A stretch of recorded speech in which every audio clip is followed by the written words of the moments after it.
ഓം പാതായ പ്രതിബോധിതാം ഭഗവതാം നാരായണേന സ്വയം വ്യാസേന ഗ്രഥിതാം പുരാണമുനിന മധ്യേ മഹാഭാരതം അദ്വൈതാമൃതവർഷിണീം ഭഗവതീം അഷ്ടദശാധ്യായിനീം അംബ ത്വാമനുസന്തതാമി ഭഗവദ്ഗീതേ ഭവദ്വേഷിണീ.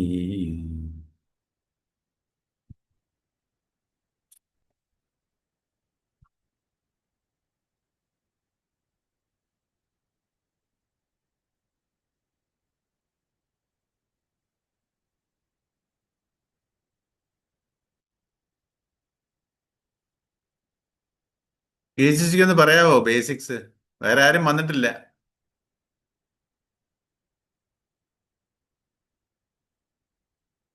ആരും വന്നില്ലയോ അച്ഛന്? മഞ്ജുവും ഗേച്ചിയേ ഉള്ളൂ. അതുകൊണ്ട് ഗേച്ചിക്ക് എന്തെങ്കിലും ഇതുവരെ എന്തുവാ ഇതിന്റെ ഒന്ന് പറയാവോ? നമ്മൾ ബേസിക്സ് ആയിട്ട് പറയുന്ന കാര്യങ്ങളൊക്കെ നമ്മള് ഓർമ്മയുണ്ടോ? നമുക്ക് ഇപ്പൊ ഒരു മാസമായി ക്ലാസ് ഇല്ലാഞ്ഞിട്ട്. ഒരു മാസമായി. പിന്നെ നമ്മൾ അന്ധക്കരണം എന്തൊക്കെ ചേർന്നതാണെന്നുള്ളത് അതല്ലയോ പറഞ്ഞോണ്ടിരുന്നേ.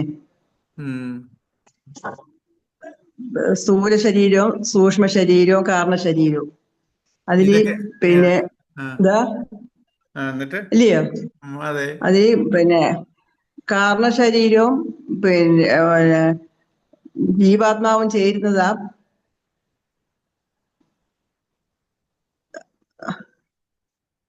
പരമാത്മ ചൈതന്യം തട്ടി ജീവാത്മാവിൽ കൂടെ ചേരുന്നതാണ് നമ്മുടെ ആത്മാവ്. ഇങ്ങനെയല്ലയോ? അതാ എന്തൊക്കെയോ നഗരില്ലയോ ഗീച്ച, നമ്മൾക്ക് ആ ഒരു ക്ലാരിറ്റി വന്നിട്ടില്ല. അതാ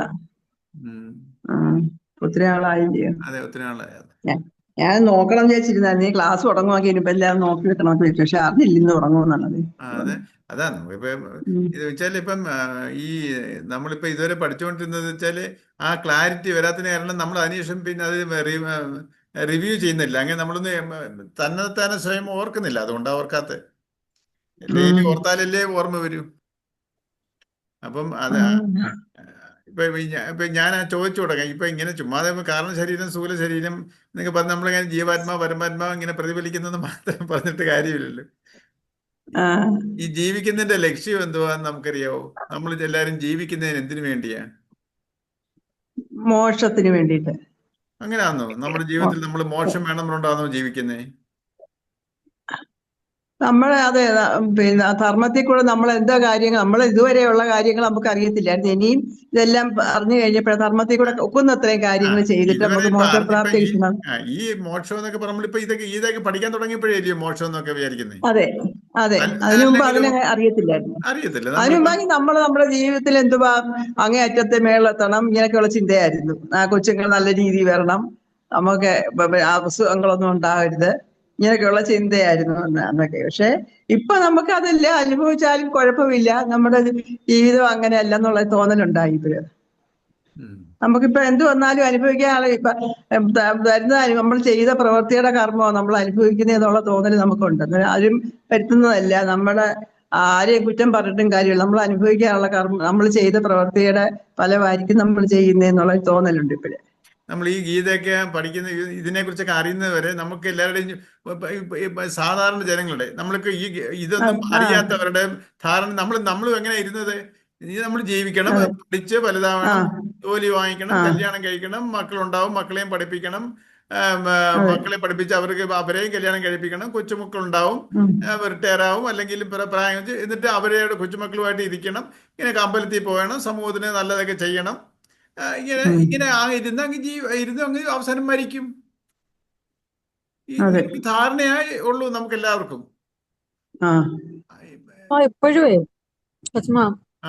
ഇപ്പോഴും നമ്മളെല്ലാവരും സുഖത്തിന് വേണ്ടി തന്നെയാണല്ലോ ഇപ്പോഴും ഇത് പഠിക്കുന്നതും. അതെ, പക്ഷെ ഇത് പഠിക്കാൻ തുടങ്ങുമ്പോൾ സമാധാനമുണ്ട്. ഇല്ലേ മഞ്ജു? അതാ പറഞ്ഞേ നമ്മൾ. അതെ അതെ, നമ്മൾ ദുഃഖം നമുക്ക് എല്ലാവരുടെയും അൾട്ടിമേറ്റ് ലക്ഷ്യം എന്ന് പറഞ്ഞാൽ സുഖമായിട്ടിരിക്കണം, അല്ലെങ്കിൽ സമാധാനമായിട്ടിരിക്കണം. ഇപ്പൊ പഠിക്കുന്നതും അതിനു വേണ്ടി തന്നെയാണ്. ഇതെല്ലാം അറിയുമ്പോൾ നമുക്ക് സമാധാനം കിട്ടും, അല്ലെങ്കിൽ സുഖം കിട്ടും. ശരിക്കുള്ള കാര്യം അറിയും. ദുഃഖത്തിന് ഫേസ് ചെയ്യുമ്പോൾ അല്ല, ദുഃഖം വരും. ദുഃഖം വരാതിരിക്കാൻ വേണ്ടിയിട്ടല്ല ഇത് പഠിക്കുന്നത്. ദുഃഖം വരും, പക്ഷെ ആ ദുഃഖത്തിൽ നമ്മൾ ഇങ്ങനെ ചിന്തിക്കുമ്പോൾ, ആ ദുഃഖത്തിൽ നമ്മൾ ഫേസ് ചെയ്യുമ്പോൾ ഇങ്ങനെ ചിന്തിക്കുമ്പോൾ നമുക്ക് സമാധാനം കിട്ടും. നമ്മൾ ഈ ശരീരവും അല്ല മനസ്സും അല്ല, നമ്മൾ ഇതൊക്കെ നമ്മളുടെ ഇതുകൊണ്ട് നമുക്ക് ഈ എല്ലാ അനുഭവങ്ങളിലും നമ്മളുടെ തന്നെ ഒരു റിയാക്ഷൻ അല്ല, നമുക്ക് തന്നെ വന്നു തരുന്ന ഒരു, നമ്മൾ തന്നെ കർമ്മത്തിന്റെ ഫലമായിട്ട് അനുഭവിക്കുന്ന ഇതാണ്.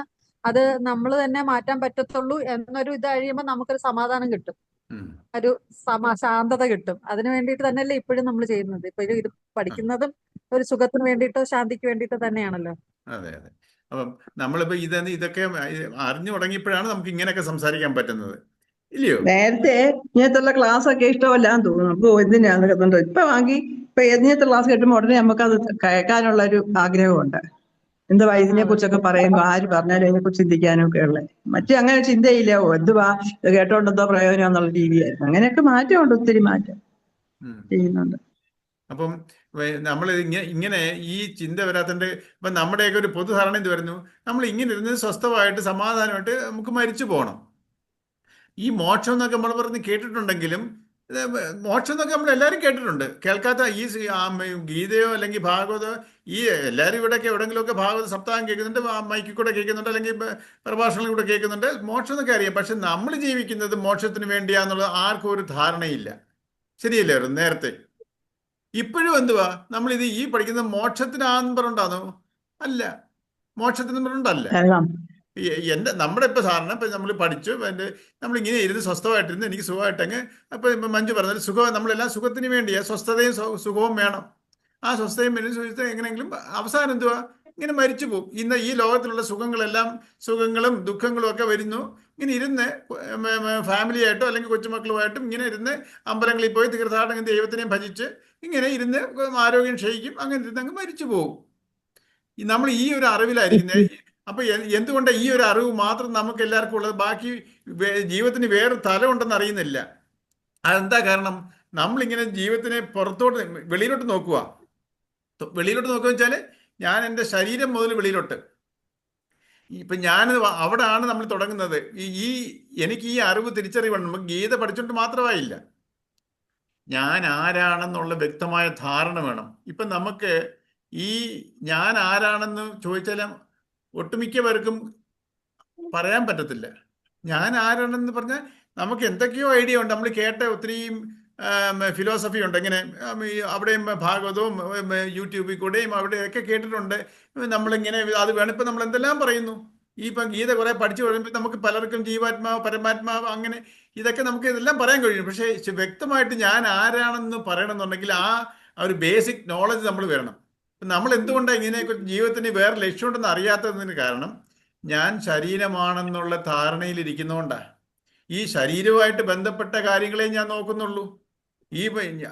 ഞാൻ ശരീരം എനിക്ക് അത് പറയുമ്പോൾ ഞാൻ ആരാണെന്നുള്ള വ്യക്തത നമുക്ക് വരേണ്ടത്. ഞാൻ ആരാണ്? ഈ ഈ അനുഭവിക്കുന്ന ഞാൻ ആരാണ്? ഞാൻ എന്തിനാ ഇവിടെ ജീവിച്ചുകൊണ്ടിരിക്കുന്നത്? മരിക്കാൻ വേണ്ടിയാ? സ്വസ്ഥമായിട്ട് മരിക്കാൻ, സമാധാനത്തോട് മരിക്കാൻ വേണ്ടിയിട്ടാണോ ഞാൻ ഇവിടെ ജീവിക്കുന്നത്? അപ്പം ഈ സ്വസ്ഥതയും ഇതൊക്കെ എനിക്ക് വേണം. പക്ഷെ എന്തിനു വേണം എനിക്ക്? അപ്പൊ എനിക്ക് എൻ്റെ ഒരു ജീവിതത്തിന്റെ മുഖ്യമായ ലക്ഷ്യം എന്താ? ഇങ്ങനെ ഇങ്ങനെ ഗൃഹസ്ഥാശ്രമത്തിൽ ഇരുന്ന് കൊച്ചുമക്കളുമായിട്ട് ഇരുന്ന് സ്വസ്ഥമായിട്ടിരുന്ന് ദൈവത്തിനെയും പ്രാർത്ഥിച്ചിരുന്ന് മരിച്ചു പോകണം. ഇതാണോ എൻ്റെ ലക്ഷ്യം? അത് എന്തുകൊണ്ട് ആ ഒരു ലക്ഷ്യം മാത്രം നമുക്ക് അറിയുന്നത്? വേറെ ലക്ഷ്യത്തിനെ കുറിച്ച് അറിയുന്നില്ല. ജീവിതത്തിന്റെ പകുതി കാര്യങ്ങളെ നമ്മളിപ്പോൾ ചെയ്യുന്നുള്ളൂ. നമ്മുടെ ജീവിതത്തിലെ മൊത്തം ലക്ഷ്യം 100 ആണെങ്കിൽ 50% നിൽക്കുക. നമ്മൾ ഈ പറയുന്ന ലെവലിലാണ് നമ്മൾ എല്ലാവരും, ഒട്ടുമിക്ക എല്ലാവരും. ഗീത പഠിക്കുന്നുണ്ടെങ്കിൽ പോലും നമ്മളിൽ ഉറപ്പില്ല.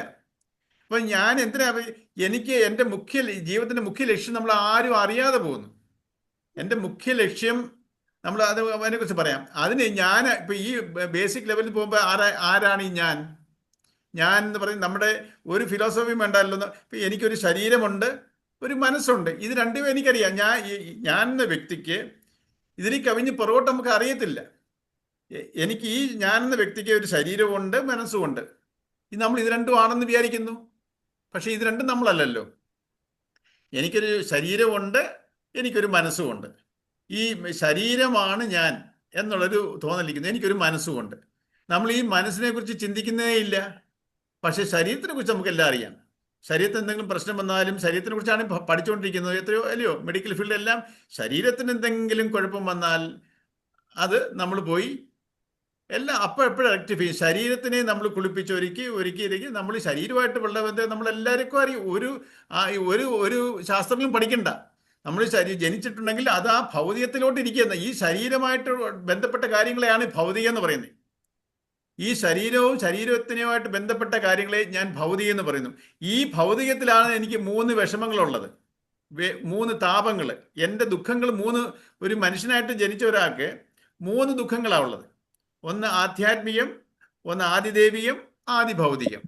അത് ശാസ്ത്രത്തിന്റെ കണ്ണി കൂടെ അല്ല, നമ്മുടെ ഒരു രീതി വഴി എൻ്റെ ശരീരം കൊണ്ടുള്ള ദുഃഖം. എനിക്ക് ശരീരത്തിന് എന്തെങ്കിലും പറ്റിയാൽ എനിക്ക് ദുഃഖമാണ്. അത് ആധ്യാത്മിക ദുഃഖം. ആദിദൈവിക ദുഃഖം ഈ ശരീരമായിട്ട് ബന്ധപ്പെട്ട എല്ലാവരും, എൻ്റെ അച്ഛൻ, അമ്മ, ഭാര്യ, ഭർത്താവ്, മക്കള്, ഫ്രണ്ട്സ്, റിലേഷൻസ്, ഇങ്ങനെ ഈ രീതിയിൽ ഈ ശരീരമായിട്ട് ബന്ധപ്പെട്ട് ആർക്കെങ്കിലും പ്രശ്നം വന്നാൽ എനിക്കും പ്രശ്നം വരും. അപ്പം അത് ആദി ദൈവിക ദുഃഖം.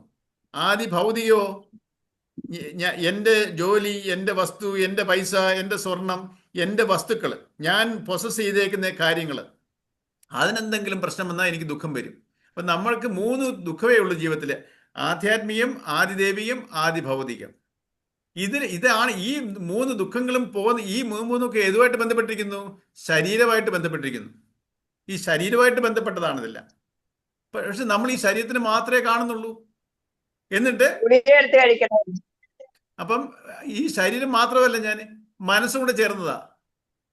ഓർഡിനറി സെൻസിൽ ഞാൻ എന്ന് പറയുന്നത് ശരീരവും മനസ്സും കൂടെ ചേർന്നതാണ് ഞാൻ, എനിക്കെന്ന് തോന്നുന്നു. കാരണം എനിക്ക് എല്ലാവർക്കും അറിയാം മനസ്സുണ്ടായിട്ട്, പക്ഷെ കാണിച്ചു തരാൻ പറ്റത്തില്ല. ശരീരം എല്ലാവർക്കും കാണുകയും ചെയ്യാം. വ്യക്തമായിട്ടുള്ളത് ശരീരമാണ്. അപ്പോൾ ഈ ബേസിക് ആയിട്ട് എനിക്ക് 2 പാർട്ടുണ്ട്. ഒന്ന് ഭൗതികമായ ശരീരം, അത് സ്ഥൂല ശരീരം എന്ന് പറയും. പിന്നെ മനസ്സെന്ന് പറഞ്ഞ ചിന്തകളാണ്. എൻ്റെ ചിന്തകൾ. ഞാൻ ഈ ഭൗതിക ലോകത്തിൽ ഞാൻ കാര്യങ്ങളെല്ലാം നോക്കുന്നതെല്ലാം എൻ്റെ മനസ്സുകൊണ്ടാണ്. ഏത് തരം ഈ 3 തരം ദുഃഖങ്ങളും എനിക്ക് ഉണ്ടാവുന്നത് ഈ മനസ്സിൽ കൂടെ. ശരീരമായിട്ട് ബന്ധപ്പെട്ട ദുഃഖം, എൻ്റെ ശരീരമായിട്ട് ബന്ധപ്പെട്ട ബന്ധുക്കളെ ആയിട്ടുള്ള ദുഃഖം, ഈ ശരീരമായിട്ട് ബന്ധപ്പെട്ട വസ്തുക്കളുമായിട്ടുള്ള ദുഃഖം. ഇതെല്ലാം എനിക്ക് അനുഭവപ്പെടുന്ന മനസ്സിൽ കൂടെയാണ്. ഇതെല്ലാം പക്ഷെ ശരീരത്തിൻ്റെ ആയിട്ട് ബന്ധപ്പെട്ടത്. ഈ മനസ്സെന്ന് പറയുമ്പോഴേ എൻ്റെ ചിന്തകളെയാണ് ഞാൻ മനസ്സെന്ന് പറയുന്നത്. അപ്പൊ അത് ശാസ്ത്രങ്ങളിൽ അന്ധകരണം എന്ന് പറയുന്നു. മനസ്സ്, ബുദ്ധി, ചിത്തം, അഹങ്കാരം. അപ്പം ഇതിനെ അന്ധകരണം, എൻ്റെ ചിന്തകളാണ്. നമ്മളെന്ത് വിചാരിക്കുന്നത്? ഞാൻ ഈ ശരീരമാണ്, ഞാൻ എൻ്റെ ചിന്ത, ഈ മനസ്സുണ്ട് എനിക്ക്, ഇത് രണ്ടോട് ചേർന്ന് ഞാനെന്ന് വിചാരിക്കുന്നു. ഇത് രണ്ടും ഞാനല്ല. അതെങ്ങനെ നമുക്ക് മനസ്സിലാക്കാം? എൻ്റെ ശരീരത്തിൽ സുഖം വന്ന് എൻ്റെ ശരീരം, എൻ്റെ മനസ്സ് പറയുന്നു. ഇപ്പം ഇത് രണ്ടും അല്ലാത്ത വേറെ ഘടകമാണ് ഞാനെന്ന് പറയുന്ന വ്യക്തി. പക്ഷെ നമ്മൾ ഓർഡിനറി സെൻസിൽ ഇത് ആ വേറെ ഘടകത്തിനോട്ട് പോകുന്നില്ല. എനിക്കൊരു ശരീരമുണ്ട്, എനിക്കൊരു മനസ്സുണ്ട്, അത് അവിടെ കൊണ്ട് അവിടെ നിൽക്കുകയാണ്. ബാക്കിയെല്ലാം ഈ വെളിയിലോട്ടുള്ള കാര്യം, ഈ ശരീരവും മനസ്സും വെളിയിലോട്ടാണ് നോക്കിക്കൊണ്ടിരിക്കുന്നത്, ഉള്ളിലോട്ടല്ല നോക്കുന്നത്. അപ്പം ഈ ചിന്തകൾ എവിടുന്ന് വരുന്നു? ഈ ചിന്തിക്കുന്നത് ആരാ? ഞാനാ ചിന്തിക്കുന്നേ. ചിന്തയല്ല ചിന്തിക്കുന്നത്. ഞാൻ ചിന്തിച്ച് നോക്കിയപ്പോൾ, അപ്പം ഞാൻ വേറെ, ചിന്ത വേറെ. ഞാൻ ആലോചിച്ച് നോക്കിയപ്പോൾ, ഞാൻ ചിന്തിച്ച് നോക്കിയപ്പോൾ ഇതാ ശരിയെന്ന് തോന്നി. അപ്പം ചിന്തിച്ചത് ചിന്തയല്ല, ഈ ഞാനെന്ന് ഒരു വ്യക്തി ചിന്തിച്ചു. അപ്പം ആ ചിന്തയല്ല ഞാൻ. അപ്പം നമുക്ക് പക്ഷെ പ്രകടമായിട്ട് ഞാൻ ശരീരമാണ്, എൻ്റെ മനസ്സ് ചിന്തകളുമാണെന്ന് നമുക്ക് അതിൽ പുറകോട്ട് നമുക്ക് ചിന്തിക്കാൻ പറ്റുന്നില്ല. യുക്തിപരമായിട്ട് ചിന്തിച്ചാൽ മനസ്സിലാവും. അപ്പം ഞാൻ ഈ മനസ്സും അല്ല, ശരീരവും അല്ല. അപ്പം ഈ മനസ്സിനെ അന്ധകരണം എന്ന് പറയുന്നു. ഈ മനസ്സും ഞാനല്ല, ശരീരവും ഞാനല്ലെങ്കിൽ വേറെ ഒരു വ്യക്തിയാണ്, വേറൊരു ഘടകമാണ്. അപ്പം ഈ ചിന്തകൾ എവിടെ നിന്ന് വരുന്നു? ഈ ചിന്തകളുടെ ഉത്ഭവം എവിടുന്ന? എൻ്റെ വാസനയിന്ന, ഞാൻ കൊണ്ടുവന്ന വാസന. ഓരോരുത്തരുടെയും ഈ ഓരോ കുഞ്ഞുങ്ങളെ ജനിച്ച് വന്ന് ഒരു അച്ഛനും അമ്മയ്ക്കും 4 മക്കളുണ്ടെങ്കിൽ ആ 4 മക്കളും 4 വ്യത്യസ്ത സ്വഭാവമാ, 4 വ്യത്യസ്ത ചിന്താഗതിയില, സംസ്കാരത്തിൽ അവർ വരുന്നത്. പൊതുവായിട്ടുള്ള ചിലത് ഉണ്ടെങ്കിലും അവരുടേതായ വ്യക്തിത്വങ്ങളുണ്ട്. അത് എവിടുന്ന് കൊണ്ടുവന്നതാ? അത് കഴിഞ്ഞ ജന്മത്തിൽ നിന്ന് വന്നതാ, സഞ്ചിത കർമ്മത്തിൽ പ്രാരബ്ധമായതാ. അപ്പം ആ വാസനയിൽ നിന്നാണ് എൻ്റെ ചിന്തകൾ വരുന്നത്. ആ വാസന, ആ കൊണ്ടുവന്ന വാസനകളും ഈ അച്ഛൻ്റെയും അമ്മയുടെയും നിന്നും കിട്ടിയ ജനറ്റിക്കലായിട്ട് കിട്ടിയ ആ ഗുണങ്ങളും എൻ്റെ വാസനാ രൂപത്തിൽ ഞാൻ സംസാരിച്ചു തുടങ്ങുമ്പോൾ അതാണ് എനിക്ക് പുറത്തു വരുന്നത്. അപ്പം ഈ സംസ്കാരമാണ്, ഈ വാസനയാണ് അതാണ് എൻ്റെ ചിന്തകളായിട്ട് എൻ്റെ മനസ്സിൽ വരുന്നത്. അപ്പം ഈ സംസ്കാരവും ഞാനല്ല. അപ്പം ഈ സ്ഥൂല ശരീരമല്ല, അന്ധകരണമല്ല. അന്ധകരണത്തിന് വേറെ പേരുണ്ട്, സൂക്ഷ്മ ശരീരം. സ്ഥൂല ശരീരമല്ല, സൂക്ഷ്മ ശരീരമല്ല. ഈ കാരണ ശരീരം എനിക്ക് വാസന എന്ന് പറയുന്നത്, സംസ്കാരം എന്ന് പറഞ്ഞാൽ എൻ്റെ ജന്മത്തിന് കാരണമാവുന്നുണ്ട്. അതിനെ കാരണ ശരീരം എന്ന് പറയുന്നു. അപ്പം ഈ കാരണ ശരീരമല്ല, ഞാനെന്ന വ്യക്തിക്ക് 3 ശരീരങ്ങളുണ്ട്. ഒന്ന് കാണാനൊക്കുന്ന സ്ഥൂല ശരീരം, സൂക്ഷ്മമായിട്ടുള്ള 2 ശരീരമുണ്ട്. ഒന്ന് സൂക്ഷ്മ ശരീരവും കാണാനൊക്കത്തെ 2 ഉണ്ട്. ഒന്ന് വാസനയും കാണാൻ പറ്റത്തില്ല, എൻ്റെ ചിന്തകളെയും കാണാൻ പറ്റത്തില്ല. അപ്പം ഞാൻ ഒരു 3 പാർട്ടിലായിട്ടായിരിക്കുന്നത്. 3 ലെയറാണ് എൻ്റെ ഘടകം. അപ്പം നമുക്കിപ്പോൾ ഭൗതികമായിട്ട് നോക്കുമ്പോൾ ഈ ഒരു ശരീരം മാത്രമേ ഉള്ളൂ എനിക്കെന്ന് തോന്നും. അതേസമയത്ത് ഞാൻ ഈ 3 ഘടകങ്ങളാണ്. പക്ഷേ ഈ 3 ഘടകങ്ങളായാലും ഞാനാകുന്നില്ല. ഈ 3ഉം പ്രവർത്തിക്കണമെന്നുണ്ടെങ്കിലോ അതിനൊരു സോഴ്സ് ഓഫ് എനർജി വേണം. അപ്പം എൻ്റെ വാസന വന്നു, അത് ആ വാസനകളുടെ ചിന്താരൂപത്തിൽ അന്ധകരണത്തിൽ കൂടെ വരുന്നു. ആ അന്ധകരണത്തിൽ കൂടുന്ന ചിന്തകൾ ശരീരത്തിൽ കൂടെ പ്രവൃത്തിയായിട്ട് വരുന്നു, കർമ്മമായിട്ട് വരുന്നു. അപ്പൊ ഇതാരാണ് ഈ ചിന്തകളിൽ വരുന്ന ഒരു വ്യക്തി? എൻ്റെ ചിന്തകൾ വരുന്ന വ്യക്തി ആരാണ്? അപ്പം ഈ ഒരു എനർജി സോഴ്സാണ് ഞാനൊരു എനർജി സോഴ്സാണ്. ആ സോഴ്സിൻ്റെ കൂടെ കുറെ ഇമ്പ്യൂരിറ്റീസ് ഉണ്ട്. ആ ഇമ്പ്യൂരിറ്റീസ് ആണ് എൻ്റെ വാസനകൾ. അപ്പം ഈ എനർജി സോഴ്സ് എവിടെ നിന്ന് കിട്ടുന്നു? എനിക്ക് പരമാത്മ യൂണിവേഴ്സൽ കോൺഷ്യസ് എനർജി, ഈ ബ്രഹ്മാണ്ടം മുഴുക്കെ നിറഞ്ഞു നിൽക്കുന്ന യൂണിവേഴ്സൽ കോൺഷ്യസ് എനർജിയുടെ ഒരു പാർട്ട് എൻ്റെ വാസനയിൽ പ്രതിഫലിക്കുമ്പോൾ ആ വാസന മനസ്സിൽ കൂടെയും അന്ധകരണത്തിൽ കൂടെയും സ്ഥൂല ശരീരത്തിൽ കൂടെയും പ്രകടമാകുന്നു. അപ്പം ഞാനെന്ന് പറയുന്ന വ്യക്തി പരമാത്മ ആ യൂണിവേഴ്സൽ കോൺഷ്യസ് എനർജി, അതാണ് പരമാത്മ ചൈതന്യം. അത് ദേശകാല പരിമിതികളില്ലാതെ സ്പ്രെഡ് ചെയ്ത് കിടക്കുക. ആ ഒരു എനർജി സോഴ്സ് എന്ന് വെച്ചാൽ അത് ബോധ എനർജിയാ. അതിന് കോൺഷ്യസ് എനർജി, അത് മലയാളത്തിൽ പറഞ്ഞാൽ ബോധ എനർജി, ബോധ ഊർജം. ആ ബോധ ഊർജത്തിലാണ് ഈ പ്രപഞ്ചം തന്നെ നിലനിൽക്കുന്നത്. ഈ പ്രപഞ്ചത്തിലുള്ളതാണ് സൂര്യൻ. ഈ സൂര്യന്റെ എനർജിയെ പറയുന്നത് കോസ്മിക് എനർജി. ഈ 2 എനർജിയേ ഉള്ളൂ ഈ ലോകത്തിൽ. ഒന്ന് കോൺഷ്യസ് എനർജിയും ഒന്ന് കോസ്മിക് എനർജി. ഈ കോൺഷ്യസ് എനർജിയുടെ ഒരു പാർട്ടാണ് എൻ്റെ വാസനയിൽ പ്രതിഫലിക്കുന്നത്. അല്ലാതെ കോസ്മിക് എനർജി പ്രതിഫലിച്ചാലൊന്നും ഒരു കാര്യവും ഇല്ല. ഈ ബോധ ഊർജം എൻ്റെ വാസനയിലോട്ട് റിഫ്ലക്റ്റ് ആവുമ്പോൾ ആ വാസനയിലുള്ള സംസ്കാരങ്ങൾ ചിന്താരൂപത്തിൽ മനസ്സിൽ കൂടെ ശരീരത്തിൽ കൂടെ കർമ്മമായിട്ട് വെളിയിലോട്ട് വരും. അവിടെ അപ്പം ഞാനെന്ന വ്യക്തി ഫോം ആവുന്നു. അപ്പം ഞാനെന്നുള്ളത് ജീവാത്മാവാണ്. ജീവാത്മാവെന്ന് പറഞ്ഞാൽ പരമാത്മാവിൻ്റെ അംശമാണ്. പരമാത്മാവിൻ്റെ അംശമാണെങ്കിലും അത് ശുദ്ധമല്ല. എന്തുകൊണ്ട് ശുദ്ധമല്ല? വാസന അതിനെ മാലിന്യപ്പെടുത്തിയിരിക്കുന്നു. ഞാൻ ജന്മങ്ങളായിട്ട് കൊണ്ടുവന്ന വാസന, സഞ്ചിത കർമ്മത്തിലോട്ട് ഈ പരമാത്മ ചൈതന്യം റിഫ്ലക്റ്റ് ആവുമ്പോഴാണ് ഞാനെന്ന വ്യക്തി രൂപപ്പെടുന്നത്. അതാണ് ശരിക്കും ഞാൻ. പക്ഷെ നമുക്ക് ഈ ഒരു അറിവില്ല. ഈ പരമാത്മ ചൈതന്യത്തിന്റെ ഒരു അംശം എന്നുവെച്ചാൽ യൂണിവേഴ്സൽ കോൺഷ്യസ് എനർജിയാണ് പരമാത്മ ചൈതന്യം നമ്മൾ മലയാളത്തിൽ പറയുന്നത്. പരമാത്മ ചൈതന്യത്തിന്റെ ഒരു ബോധ ഊർജം, അതിനൊരു ബൗണ്ടറിയേ ഇല്ലാതെ നിറഞ്ഞു എൻ്റെ ശരീരത്തെ കൂടെ വെളിയിൽ കൂടെ ഇങ്ങനെ എല്ലാവരിലെയും കണക്ട് ചെയ്തുകൊണ്ട് എല്ലാവരും ഇരിക്കുന്ന ആ ചൈതന്യത്തിൽ, ആ പരമാത്മ ചൈതന്യത്തിലാണ് എല്ലാ ജീവജാലങ്ങളും ഇരിക്കുന്നത്. എല്ലാം കണക്റ്റഡാണ് ഇവിടെ. അപ്പം ഈ പരമാത്മയുടെ ഒരു അംശം എൻ്റെ വാസനയിൽ റിഫ്ലക്റ്റ് ആവുമ്പോഴാണ് ഈ ചിന്തകളിൽ കൂടെ, എന്നുവെച്ചാൽ ആ പരമാത്മ ചൈതന്യം എൻ്റെ വാസനയിൽ എന്നുവെച്ചാൽ കാരണ ശരീരത്തിൽ പ്രതിഫലിക്കുമ്പോൾ അത് സൂക്ഷ്മ ശരീരത്തിൽ കൂടെ എന്നുവെച്ചാൽ മനസ്സിൽ കൂടെ അന്ധകരണത്തിൽ കൂടെ അത് ശരീരത്തിൽ കൂടെ കർമ്മമായിട്ട് വരും, അനുഭവങ്ങളായിട്ട് വരും, നല്ലതും ചീത്തയായിട്ടുള്ളത്. അപ്പോൾ ഞാനെന്ന് പറയുന്ന ഒരു എനർജി സോഴ്സാണ്. പരമാത്മ ചൈതന്യത്തിന്റെ ഒരു അംശമാണ് ഞാൻ. പരമാത്മ ചൈതന്യം നമുക്ക് നോർമലായിട്ട് പറഞ്ഞാലോ അത് ഈശ്വരനാണ്. ഈശ്വരന്റെ ഒരു അംശമാണ് നമ്മൾ. ഈശ്വരന്റെ ഒരു അംശം എൻ്റെ വാസനയിൽ പ്രതിഫലിച്ചപ്പോൾ ഞാൻ എന്ന വ്യക്തി രൂപപ്പെട്ടു. അത് ആ വ്യക്തി രൂപപ്പെട്ടപ്പോഴാണ് എനിക്ക് മനസ്സും സ്ഥൂല ശരീരവും ഉണ്ടായി. അപ്പൊ ഈ രണ്ടും ഞാനല്ല. ഞാനെന്ന് പറയുന്നത് ജീവാത്മാവാണ്. വെച്ചാൽ പരമാത്മ ചൈതന്യന്റെ ഒരു അംശം, ഈശ്വരന്റെ ഒരു അംശമാണ് നമ്മൾ. നമ്മളെല്ലാവരും ഈശ്വരന്റെ അംശമാണ്. പക്ഷെ നമുക്ക് ആ ഒരു ബോധമില്ല. കാരണം എന്താ? ഈ പരമാത്മ ആ ഈശ്വരനിൽ നിന്നും എന്നെ മറയ്ക്കുന്നത് ആരാ? എൻ്റെ തന്നെ വാസന. ഞാൻ ഞാൻ സഞ്ചിതമായിട്ട് വെച്ചാൽ ഞാൻ ആർജിച്ചു കൂട്ടിയ വാസന, സഞ്ചിതം, ആർജിച്ച വാസനകളാണ് എന്നെ ആ പരമാത്മ, അത് ആ വാസനാമറ, അതെന്റെ സംസ്കാരമാണ്. ആ സംസ്കാരത്തിനെയാണ് അജ്ഞാനം എന്ന് നമ്മൾ പറയുന്നത്. അജ്ഞാനം എന്ന് പറഞ്ഞാൽ നമ്മൾ ഭൗതികമായിട്ടുള്ള അറിവിനെ കുറിച്ചുള്ള ആ ഇതിനെ അല്ല പറയുന്നത്. ഞാൻ ഈശ്വരന്റെ ഒരു അംശമാണെന്നുള്ള അറിവില്ലായ്മ. ആ അറിവില്ലായ്മ എനിക്ക് എന്തുകൊണ്ടുണ്ടായി? ആ അറിവിനെ, ഞാൻ ഈ ഈശ്വരനാണെന്നുള്ള അറിവിനെ ആര് മറച്ചു? എൻ്റെ വാസന മറച്ചു. വാസനാമറ അതൊരു അഴുക്കാണ്. ഈ എൻ്റെ വാസനാമറ നീങ്ങിയാലോ, ഞാൻ ഇല്ലാതാക്കിയാലോ, ഞാൻ ഈശ്വരനായി. നമ്മൾ ആ സ്റ്റേജിനെയാണ് ഞാൻ എൻ്റെ വാസനാമറയെ ഇല്ലാതാക്കി എനിക്ക് ഈശ്വരനിൽ ലയിക്കാം.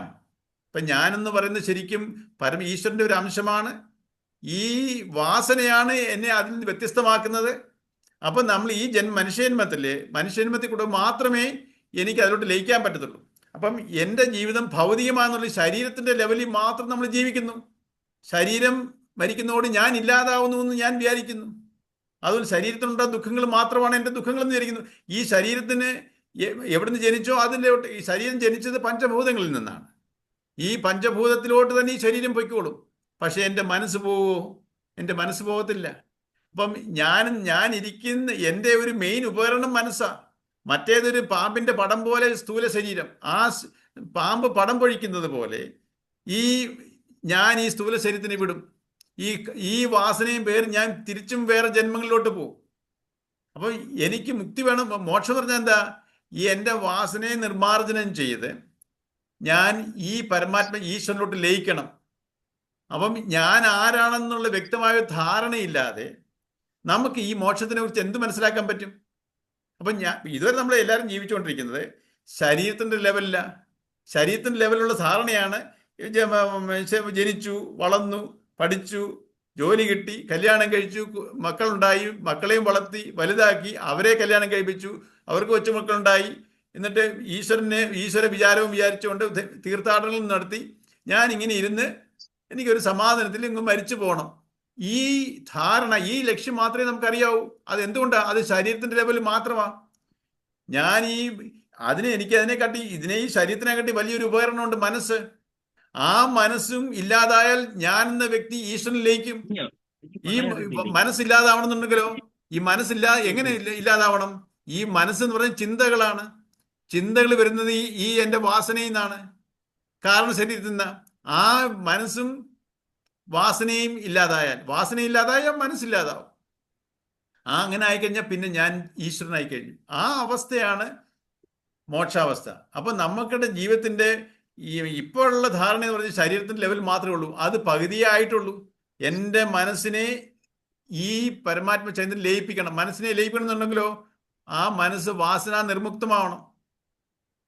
വാസന നിർമുക്തമായാലേ എനിക്ക് മോക്ഷം. വെച്ചാൽ പരമാത്മ ചൈതന്യം എൻ്റെ യാത്ര അൾട്ടിമേറ്റ് ആയിട്ട് എനിക്ക് മരണത്തിൽ സമാധാനമായിട്ടുള്ളൊരു മരണമല്ല, എനിക്ക് ഈ ഈശ്വരനിലോട്ട് ലയിക്കണം. അതിനെക്കുറിച്ച് അറിവ് നമുക്ക് കിട്ടുന്നില്ല. ആ അറിവ് കിട്ടാത്തതിന് കാരണം എന്താ? എൻ്റെ തന്നെ വാസന, അജ്ഞാനമറ. ഈ ഒരു ധാരണ നമുക്കുണ്ടാവണം. അപ്പം നമ്മൾ ഈ ജീവിക്കുന്നത് വെറും മരണത്തിന് വേണ്ടി, സ്വസ്ഥമായ ഒരു മരണത്തിലോട്ട് മാത്രമല്ല നമ്മുടെ ലക്ഷ്യം.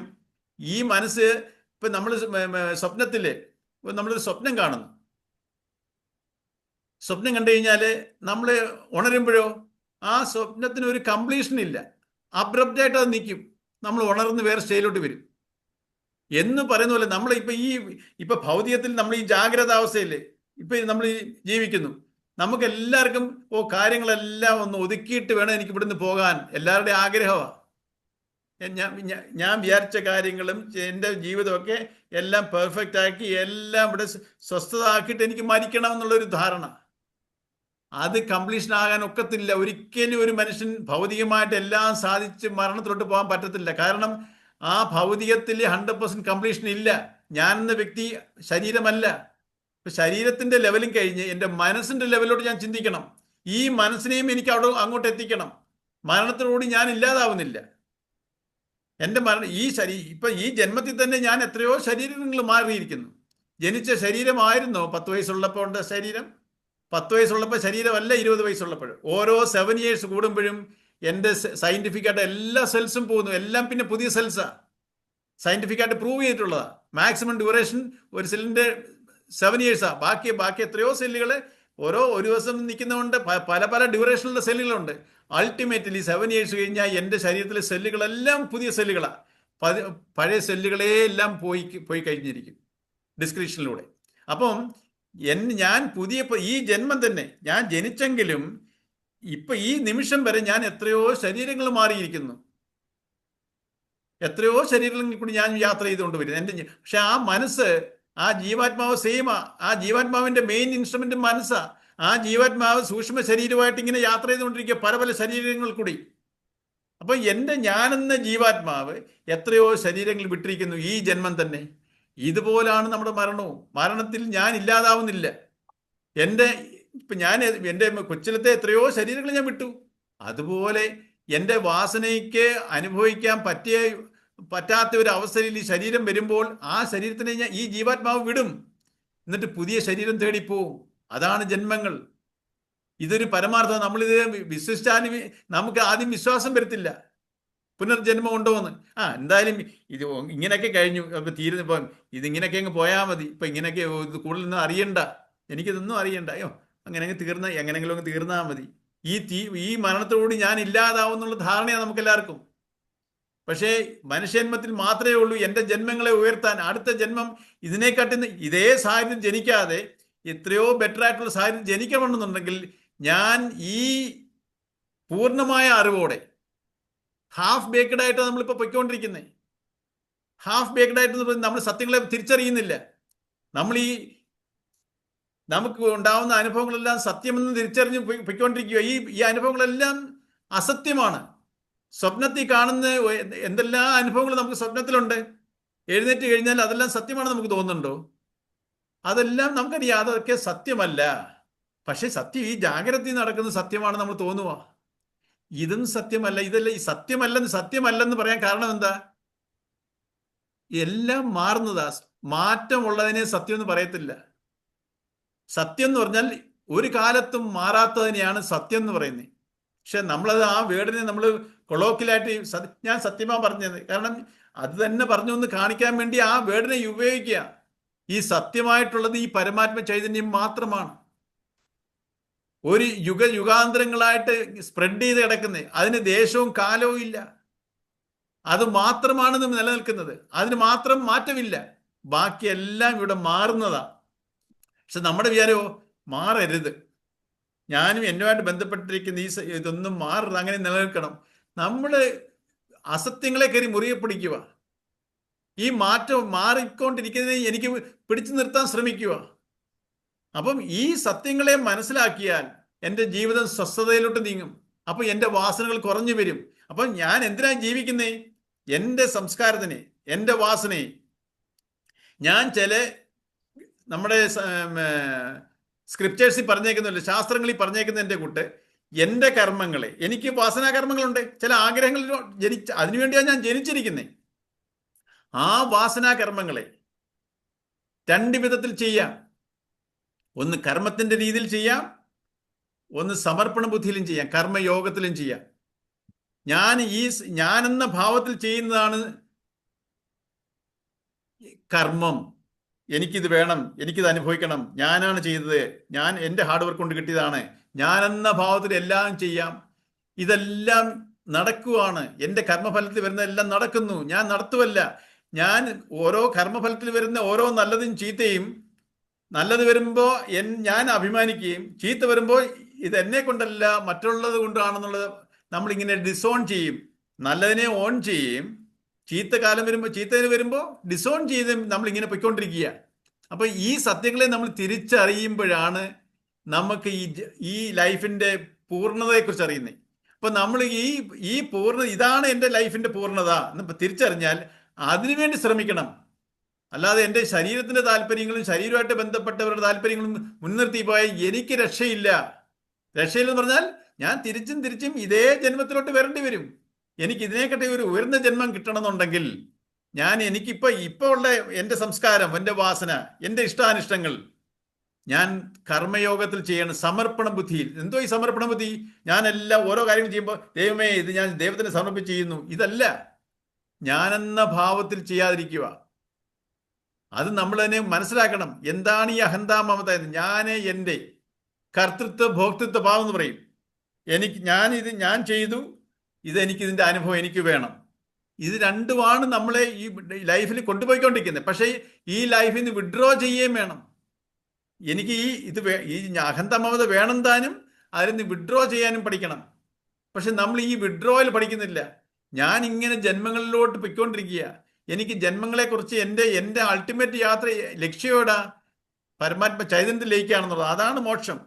അല്ലാതെ നമ്മൾ മോക്ഷത്തിനെ ഒരു പ്രാക്ടിക്കൽ മോക്ഷമൊക്കെ ഏതോ വലിയ വലിയ ആൾക്കാർ, സ്വാമിമാർക്ക് അല്ലെങ്കിൽ സന്യാസിമാർക്കുള്ളതാ. നമുക്കൊന്നും മോക്ഷമായിട്ട് ബന്ധമൊന്നുമുള്ളതല്ലെന്നുള്ള നമ്മുടെ ധാരണ. ഓരോരുത്തരുടെയും ജീവിത ലക്ഷ്യം അവസാനം ഈശ്വരനിൽ ചെന്നെത്തുക എന്നുള്ളതാണ് എല്ലാവരുടെയും. കാരണം എല്ലാവരും ഈശ്വരന്റെ അംശമാണ്.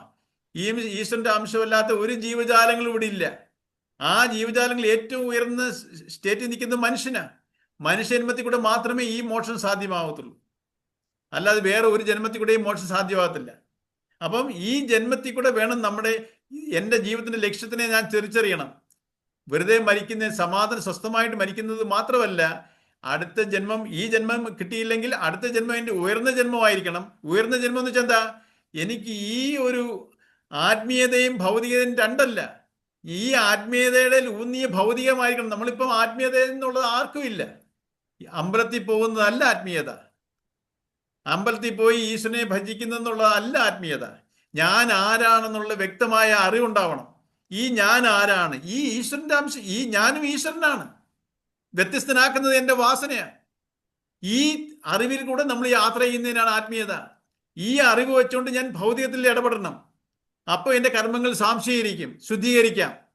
അങ്ങനെ എനിക്ക് ഈശ്വരനോട്ട് ലയിക്കും.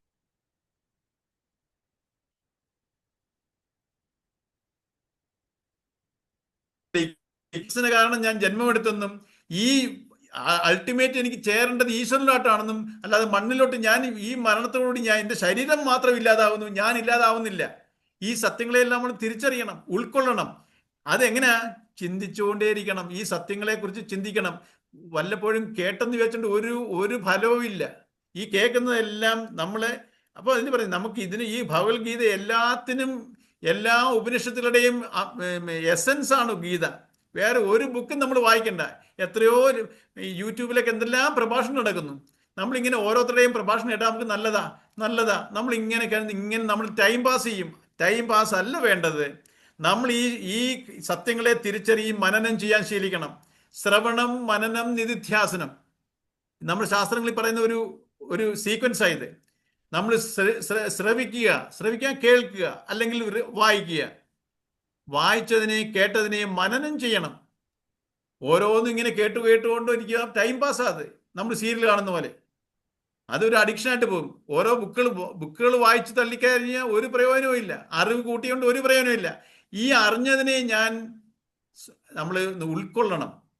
അതിനെ നമ്മൾ മനനം ചെയ്യണം. മനനം ചെയ്യാതെ ഉൾക്കൊള്ളാൻ സാധിക്കില്ല.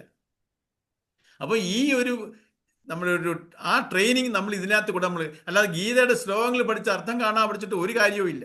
ഈ ഗീതയിൽ കൂടെ നമ്മൾ പഠിക്കേണ്ടത് എന്താ? ഞാൻ എങ്ങനെ എൻ്റെ ട്രാൻസ്ഫോർമേഷൻ, എന്നിൽ ട്രാൻസ്ഫോർമേഷൻ വരാതെ ഒന്നും നടക്കത്തില്ല. അറിവ് എന്നെ എങ്ങും എത്തിക്കത്തില്ല.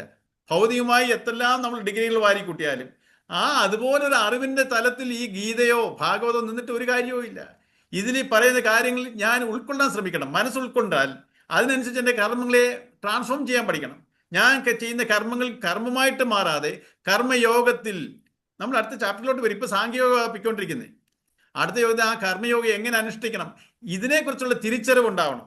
ഞാൻ ആരാണെന്നും ഈശ്വരൻ ആരാണെന്നും എനിക്ക് എൻ്റെ ഈ ജീവിതത്തിന്റെ ലക്ഷ്യം എന്താണെന്നും നമ്മൾ ശരിക്കും മനസ്സിലാക്കണം. ഞാൻ ആരാണ്, ഈശ്വരൻ ആരാണ്, ഞാനും ഈശ്വരൻ തമ്മിലുള്ള ബന്ധം എന്താ, ഇതിനെ നമ്മൾ തറവായിട്ട് ചിന്തിച്ച് മനസ്സിലാക്കണം. അല്ലാതെ ആർക്കും പറഞ്ഞു തരാൻ പറ്റത്തില്ല. ഒരു ഔട്ട്ലൈൻ പറയാമെന്നല്ലാതെ അവരവർ ചിന്തിച്ച് കണ്ടുപിടിക്കേണ്ട ഒരു സത്യമായത്. മനനം ചെയ്ത് നമ്മൾ കുറയ്ക്കും. അത് നമ്മൾ തന്നെ ഒരു വെളിപാട് വരും. നമുക്ക് ഓരോ കാര്യങ്ങൾ ഗീത പല പ്രാവശ്യം വായിക്കും തോറും നിങ്ങൾക്ക് അത് നിങ്ങളുടെ അനുഭവമായിട്ട് മാറും. ഈ പറയുന്ന ഗീതയെ പറഞ്ഞത് കൊണ്ടല്ല സത്യം, എനിക്കും അത് റിയലൈസ് ആവുന്നത് സത്യമാണ് എൻ്റെ അനുഭവത്തിൽ കൂടെ. അതുകൊണ്ടാണ് ഇതിന് ശാസ്ത്രം എന്ന് പറയുന്നത്. വെറും ഒരു അറിവല്ല. ഈ അറിവിൽ കൂടി ഞാൻ പോയിക്കൊണ്ടിരിക്കുമ്പോൾ എൻ്റെ അനുഭവങ്ങളും അതിനനുസരിച്ച് ഉണ്ടാവുന്നു എന്നുള്ളത് നമ്മുടെ അനുഭവമായിട്ട് മാറും. ഇതൊരു പരമാർത്ഥമാണ്. ഞാൻ പറഞ്ഞല്ലോ, ഒരു തണുപ്പ് കാലത്ത് ഒരു തീക്കുണ്ടത്തിന് അടുത്തോട്ട് ചെല്ലുമ്പോഴേ നമുക്ക് തണുത്തി വിറച്ചിരിക്കുക. ആ തീക്കുണ്ടത്തിന് അടുത്തോട്ട് ചെല്ലുമ്പോൾ നമുക്ക് ചൂട് അനുഭവപ്പെട്ടു തുടങ്ങും. എന്ന് പറഞ്ഞ പോലെ ഈ ഗീതയിൽ പറയുന്ന പോലെ ജീവിതത്തിനെ മാറ്റിയാൽ, അതിനനുസരിച്ച് ഞാൻ ജീവിക്കാൻ തുടങ്ങിയാൽ എനിക്കും ഇതേ അനുഭവങ്ങൾ, എനിക്ക് ഇതേ അതിൻ്റെ നമ്മളെന്തോ അൾട്ടിമേറ്റ് ആയിട്ട് ഈശ്വരൻ എന്ന് പറഞ്ഞാൽ എന്താണ്? അവിടെ ആനന്ദമാണ്, സച്ചിത് ആനന്ദം. ആ ശാന്തതയ്ക്ക് ഒരു ഭംഗവും വരുത്തില്ല. ഇപ്പൊ നമുക്കൊരു കുറച്ച് ശാന്തത കിട്ടിയാലോ ഉടനെ അടുത്ത നിമിഷം മാറി. എന്തെങ്കിലും പ്രശ്നം വന്നാൽ മതി, ഉടനെ നമുക്കൊരു സ്വസ്ഥമായി ഇരിക്കാൻ എത്ര നേരം വെക്കും? അടുത്ത ചിന്തകൾ വന്നുകൊണ്ടേയിരിക്കും. നമ്മൾ ഈ അൾട്ടിമേറ്റ്ലി നമ്മുടെ ഈ വാസനകളെ എല്ലാം ട്രാൻസ്ഫോം ചെയ്തത് നമ്മുടെ സ്വഭാവത്തിന്റെ ട്രാൻസ്ഫോർമേഷൻ വന്ന് അൾട്ടിമേറ്റ്ലി നമ്മുടെ ആ സ്വസ്ഥത പിന്നെ വൺസ് അത് അറ്റൈൻ ചെയ്ത് കഴിഞ്ഞാൽ ഒരു ഫാക്ടേഴ്സിനും ആ സ്വസ്ഥതയെ മാറ്റാൻ പറ്റത്തില്ല. പിന്നെ നമ്മൾ ബ്രഹ്മഭാവത്തിലോട്ട് മാറും. അത് നമ്മൾ അടുത്ത ചാപ്റ്ററിൽ കാണും. ഈ ചാപ്റ്ററിൽ തന്നെ വരും സ്ഥിതപ്രജ്ഞഭാവം. നമ്മൾ പ്രാക്ടീസ് ചെയ്യണം. ഗീത കേട്ടിട്ട് പോയിട്ട് ഒരു കാര്യവുമില്ല. ഗീതയെ കൂടെ നമ്മൾ മനസ്സിലാക്കുന്ന കാര്യം ജീവിതത്തിൽ പ്രാവർത്തികമാക്കാൻ ശ്രമിച്ചാൽ നമുക്ക് സ്വസ്ഥത കൂടി വരും. ആ സ്വസ്ഥതയുടെ അൾട്ടിമേറ്റ് സ്റ്റേറ്റ് ആണ് മോക്ഷാവസ്ഥ. ഞാനും ഈശ്വരനും ഒന്നാവുന്ന അവസ്ഥ, തത്വമസി. അത് നീയാണെന്നുള്ള അവസ്ഥ. അപ്പൊ അത് കൃഷ്ണൻ പറയാണ്, തത്വമസി അത് നീയാണ്. ഏത് നീയാണ്? ഈ വാസനയിരിക്കുന്ന ഞാനല്ല. വാസന മാറിയാൽ രണ്ടും ഒന്നാണ്. വാസനയിലിരിക്കുന്ന ആ പരമാത്മ ചൈതന്യവും അല്ലാത്ത പരമാത്മ ഒന്ന് തന്നെ. വാസന മാറിക്കഴിഞ്ഞാൽ രണ്ടും ഒന്നാ. പിന്നെ ജീവാത്മാവില്ല അവിടെ. ഞാൻ അവിടെ ലയനമായി കഴിഞ്ഞു. സോ ജീവാത്മാവിൽ നിന്ന് വാസന മാറ്റണം. വാസന വെച്ചാൽ എൻ്റെ സ്വഭാവം, എൻ്റെ സംസ്കാരം. ഈ ഒരു തിരിച്ചറിവാണ് ആത്മീയത. ഇത് ആദ്യം നമ്മൾ തിരിച്ചറിയണം. തിരിച്ചറിഞ്ഞ് മനനം ചെയ്ത് ഉറയ്ക്കുമ്പോഴേ എൻ്റെ അനുഭവമായിട്ട് മാറും ഇത്. ഈ തിരിച്ചറിവ് ഉണ്ടാവണം ആദ്യമേ. തിരിച്ചറിവ് ഉണ്ടാകാതെ അറിവിനെ കൂട്ടിയിട്ട് ഒരു കാര്യവും ഇല്ല.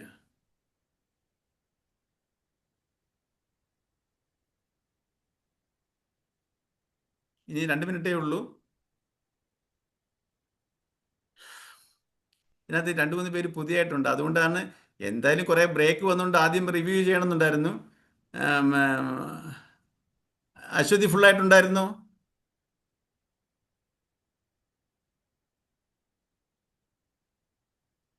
അർച്ചന ടീച്ചറോ? സാറേ ആദ്യം ഒന്ന് ലോഗിൻ ചെയ്യാൻ പറ്റുന്നുണ്ടായിരുന്നു, ഒരു 5 മിനിറ്റ് സമയം. ബാക്കിയുള്ള സമയം ഉണ്ടായിരുന്നു. ഓക്കെ, കുറച്ച് മനസ്സിലാവുന്നുണ്ടോ? ഓക്കെ മനസ്സിലാവുന്നുണ്ട്. അർച്ചന ടീച്ചറിനോ? ഞാൻ ലേറ്റ് ആയിട്ടാണ് സാർ വന്നത്. നന്നായിട്ട് മനസ്സിലാവുന്നുണ്ട്.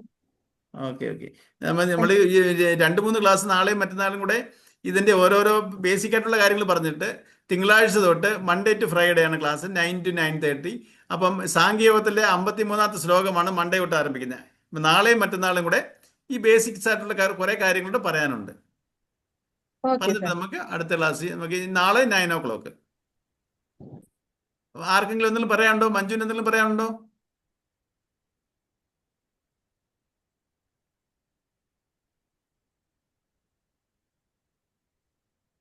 ശരി, നമുക്ക് നാളെ കാണാം.